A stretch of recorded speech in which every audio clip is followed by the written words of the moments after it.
Como médico, prohibí a mi madre tomar café así después de los 60. Hay algo que millones de personas hacen cada mañana, con absoluta convicción de que están haciendo lo correcto. Lo hacen con calma, con placer, muchas veces como un ritual sagrado que no cambiarían por nada.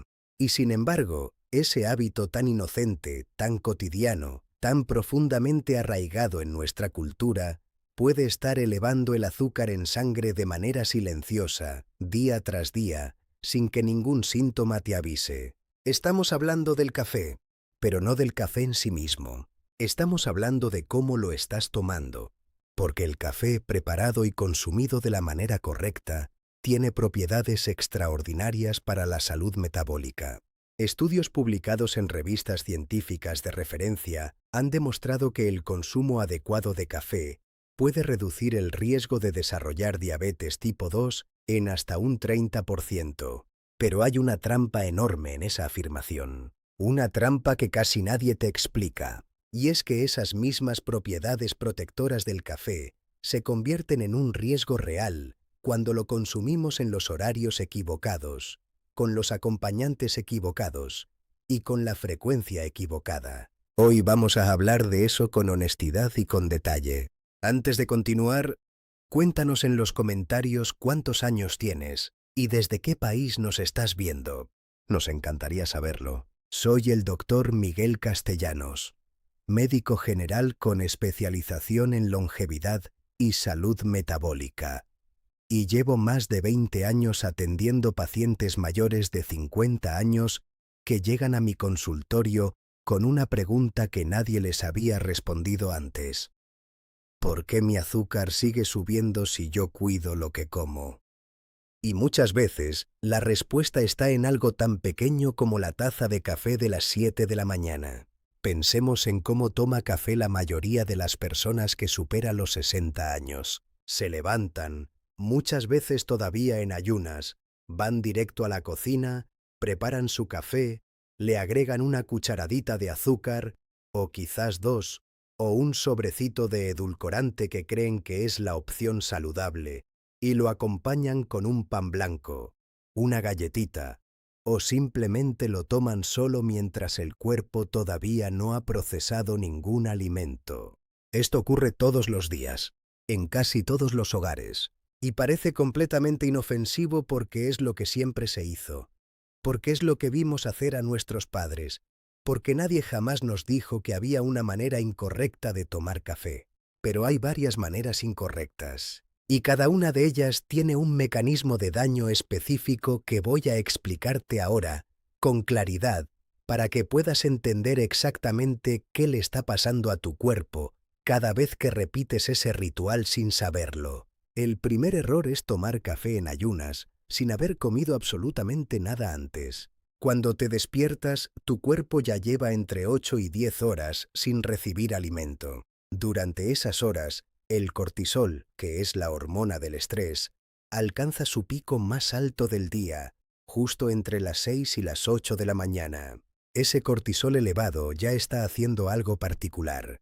Está liberando glucosa al torrente sanguíneo para darte energía y prepararte para el día. Eso es completamente normal y esperable. El problema viene cuando, en ese momento exacto, con el cortisol en su punto máximo, introduces la cafeína en tu cuerpo. La cafeína estimula las glándulas suprarrenales para que liberen aún más cortisol. Y más cortisol significa más glucosa circulando en la sangre. Significa más resistencia a la insulina en ese periodo de tiempo. Significa que tu páncreas tiene que trabajar más de lo necesario para intentar controlar una situación que tú mismo provocaste con ese primer sorbo matutino. Y esto ocurre todos los días, antes del desayuno, semana tras semana, mes tras mes. La persona que hace esto no siente nada en ese momento.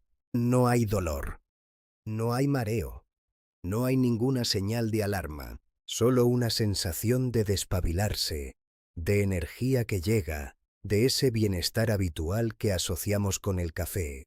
Pero por debajo de esa sensación placentera, el páncreas está siendo sometido a una presión silenciosa que se acumula con el tiempo. Cuando un médico le dice a un paciente que tiene prediabetes o que su hemoglobina glucosilada subió, ese paciente no entiende qué pasó, porque siente que cuida su alimentación, que no come tanto dulce, que hace lo posible. Y muchas veces, parte de la respuesta está en ese café en ayunas que tomó cada mañana durante años. El segundo error es agregar azúcar al café o creer que el edulcorante artificial es una solución segura.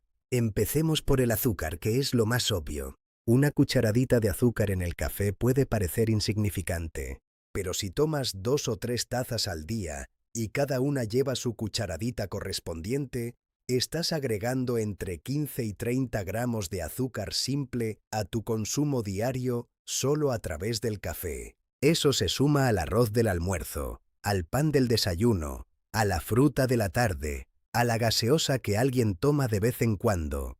El impacto glucémico se acumula y el páncreas no descansa nunca.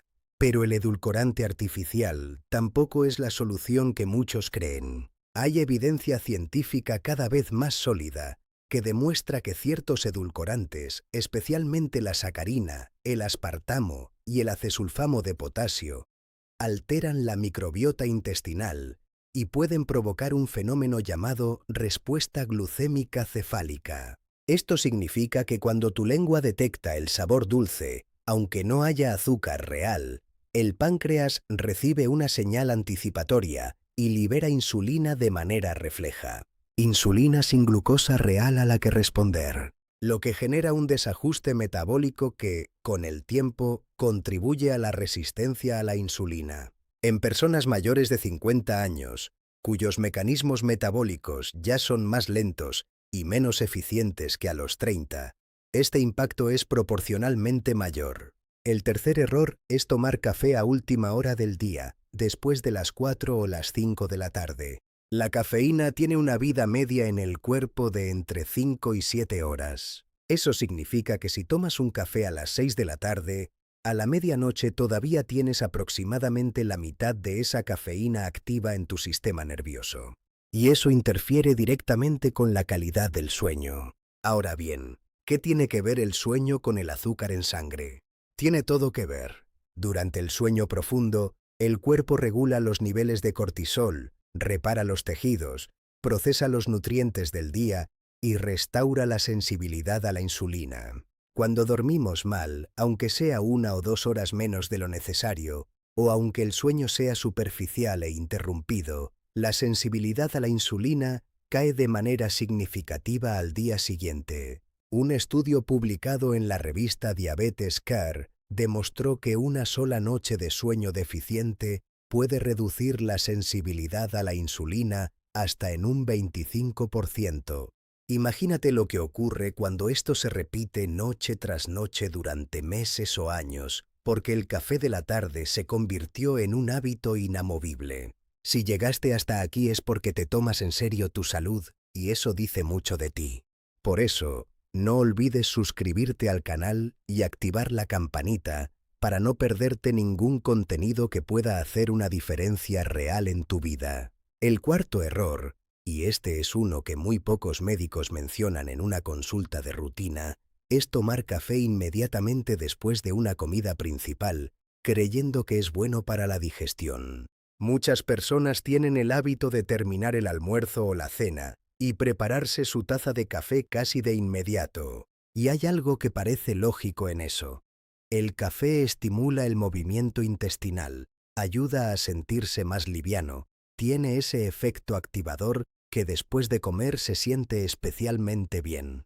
El problema es que el café, consumido en los primeros 30 o 40 minutos después de una comida que contiene carbohidratos como arroz, frijoles, pan blanco o tortillas, puede interferir con la absorción del hierro y otros minerales esenciales, pero también puede alterar la curva glucémica postprandial de maneras impredecibles. En algunas personas, la cafeína acelera el vaciamiento gástrico, lo que hace que los carbohidratos se absorban más rápido y el pico de glucosa sea más alto y más brusco. En otras tiene el efecto contrario. Lo que sí es constante es que el café inmediato después de comer no es el momento óptimo. y en personas con tendencia a la resistencia a la insulina o con diagnóstico de prediabetes, puede contribuir a picos glucémicos que se repiten en cada comida principal del día. Ahora es momento de entender la escala real de todo esto. Estos 4 errores no son cosas que le pasan a alguien que descuida su salud por completo. Son cosas que le ocurren a personas responsables, que van al médico, que intentan comer bien, que hacen el esfuerzo de cuidarse. El problema es que nadie les dijo que el café podía ser una pieza del rompecabezas metabólico. Y cuando los errores se repiten durante años, el daño ya no es algo que se corrija en 2 semanas cambiando un hábito. La diabetes tipo 2 no aparece de un día para el otro. Es el resultado de años de pequeñas agresiones metabólicas acumuladas. El páncreas tiene una capacidad de reserva enorme. Puede compensar por mucho tiempo.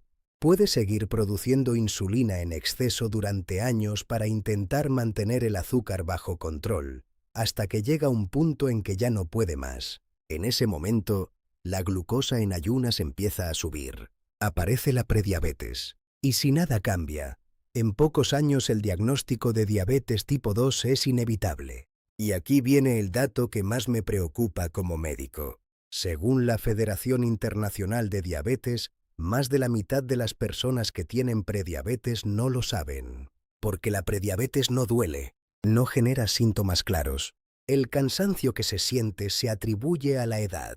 La sed que a veces aparece se justifica con el calor. Los pequeños cambios en la visión se asocian a los años. Y mientras tanto, los vasos sanguíneos, los riñones, el sistema nervioso y el corazón están recibiendo el impacto silencioso de esa glucosa elevada que nadie detectó a tiempo. El momento de virada, ese punto en que el daño empieza a volverse difícil de revertir, llega cuando la función de las células beta del páncreas empieza a deteriorarse de manera permanente. Esas células son las responsables de producir insulina.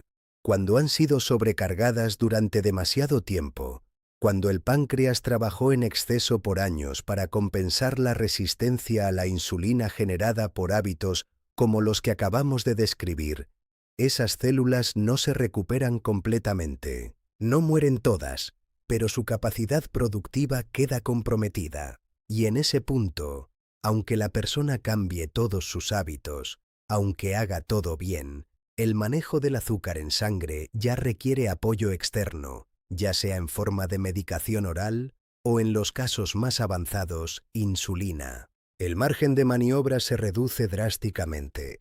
Por eso, lo que voy a contarte ahora no es opcional si tienes más de 50 años y tu azúcar en sangre no está perfectamente controlada. Es urgente. El primer cambio que debes hacer de manera inmediata es retrasar el café. No tomes café al levantarte.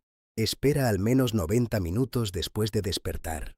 Durante ese tiempo, deja que el pico de cortisol llegue a su punto máximo de forma natural y comience a descender por sí solo, sin el empuje adicional de la cafeína. Después de ese periodo, el cuerpo está en una condición metabólica mucho más estable para recibir la cafeína sin provocar esa cascada de cortisol y glucosa que describí antes. Este cambio tan simple, retrasar el café entre 1 hora y media y 2 horas después de levantarte, puede marcar una diferencia medible en tus niveles de glucosa en ayunas. Si además puedes tomar ese primer café después de haber desayunado, aunque sea algo pequeño y proteico como un huevo, un poco de queso fresco o unas legumbres, el impacto metabólico es aún más favorable. El segundo cambio es eliminar el azúcar del café. Y si usas edulcorantes artificiales, considera reemplazarlos por opciones que no activen esa respuesta glucémica cefálica. La stevia en hoja o en polvo puro, sin aditivos, es la alternativa más estudiada y la que muestra menor impacto sobre la microbiota y sobre la respuesta insulínica. El eritritol es otra opción que ha mostrado resultados interesantes en estudios recientes, aunque siempre en cantidades moderadas. Y la mejor opción de todas, aunque requiere un periodo de adaptación, es acostumbrarse progresivamente al sabor natural del café sin endulzar. Esto no ocurre en una semana, puede llevar un mes. Pero cuando el paladar se adapta, el café negro se convierte en una experiencia completamente diferente, más rica, más compleja y sin ningún impacto glucémico negativo. El tercer cambio es establecer una ventana horaria clara para el café. Tus tazas de café deberían quedarse dentro del periodo que va desde las 8 o 9 de la mañana hasta no más de las 2 o 3 de la tarde. Después de ese horario, el efecto de la cafeína sobre la calidad del sueño es demasiado relevante para ignorarlo. Si en la tarde sientes la necesidad de tomar algo caliente, considera las infusiones de hierbas sin cafeína, el té de manzanilla, la menta, el jengibre con limón o el agua tibia con canela, que además tiene propiedades demostradas en el control de la glucosa postprandial. El cuarto cambio tiene que ver con la cantidad. 2 tazas de café al día es el rango en el que la evidencia científica sitúa el mayor beneficio metabólico para personas mayores de 50 años. Más de 3 tazas al día en personas con tendencia a la resistencia a la insulina puede comenzar a tener efectos contraproducentes, especialmente en términos de estrés suprarrenal acumulado y en la calidad del sueño nocturno. No es necesario eliminar el café. Al contrario, el café bien tomado puede ser tu aliado metabólico. Pero 3 o 4 tazas al día tomadas en los horarios equivocados y con azúcar es exactamente lo contrario de un aliado. Y el quinto cambio, que complementa todo lo anterior, es espaciar el café al menos 45 minutos de las comidas principales. No inmediatamente antes, porque puede inhibir el apetito y llevarte a saltarte el desayuno o reducirlo a algo insuficiente, generando una hipoglucemia compensatoria más tarde. Y no inmediatamente después, porque interfiere con la absorción de minerales y puede alterar la curva glucémica postprandial. El espacio de 45 minutos antes o después de comer es el punto de mayor eficiencia metabólica para que los beneficios del café se expresen sin interferencias. Ahora piensa en esto. Ninguno de estos cambios implica dejar de tomar café. Ninguno de estos cambios requiere medicación, ni suplementos costosos, ni equipos especiales, ni ir al laboratorio clínico cada semana. Son ajustes de horario, de acompañamiento, de cantidad. Son cambios que puedes implementar esta misma semana, de manera gradual, sin que tu rutina diaria se vea dramáticamente alterada. Y sin embargo, el impacto acumulado de estos ajustes sobre tu glucosa en sangre, sobre la sensibilidad a la insulina, sobre la carga que soporta tu páncreas cada día, es profundamente significativo cuando se sostiene en el tiempo. Hay algo que me parece fundamental decirte antes de terminar. El sistema de salud público en la mayoría de nuestros países está desbordado. El médico de cabecera tiene 15 minutos para atenderte, cuando puede atenderte, y en esos 15 minutos nadie te va a preguntar a qué hora tomas el café, con qué lo acompañas, cuántas tazas bebes al día. Esas preguntas no entran en la consulta estándar. Por eso, la información que acabas de escuchar hoy es exactamente el tipo de información que necesitas tener tú mismo para poder tomar decisiones informadas sobre tu salud diaria sin depender de que alguien más te lo cuente. La diabetes tipo 2 no es inevitable después de los 60. La resistencia a la insulina no es una sentencia. El páncreas tiene una capacidad de recuperación sorprendente cuando le damos las condiciones adecuadas para trabajar. Y a veces, las condiciones adecuadas empiezan por algo tan concreto y tan alcanzable como cambiar la hora en que te tomas el primer café del día. Tu cuerpo lleva décadas funcionando. Merece que empieces a entenderlo con la misma dedicación con que él trabaja cada día para mantenerte de pie.